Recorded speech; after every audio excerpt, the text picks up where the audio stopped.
నా పేరు Anudeep, topper in 2019 UPSC. ఐఏఎస్కి బదులుగా నేను ఐపీఎస్ని సెలెక్ట్ చేసుకున్నాను. సింగం, గబ్బర్ సింగ్ సినిమాల జనరేషన్ కదా. ఆఫీస్లో కూర్చొని సిగ్నేచర్లు పెట్టడం కంటే డిపార్ట్మెంట్లో నా సిగ్నేచర్ని వదలాలని చేరాను. తెలంగాణ క్యాడర్కి సెలెక్ట్ అయ్యాక ఎన్నో ఊహలతో 3 నెలల స్టేషన్ ట్రైనింగ్ కోసం ఈ ఊరికొచ్చాను.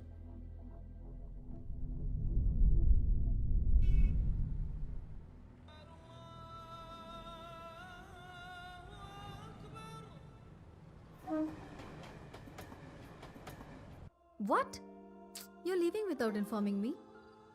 Sorry baby. I'm packing my bags. I'll come with you. No, I'm not going on a holiday.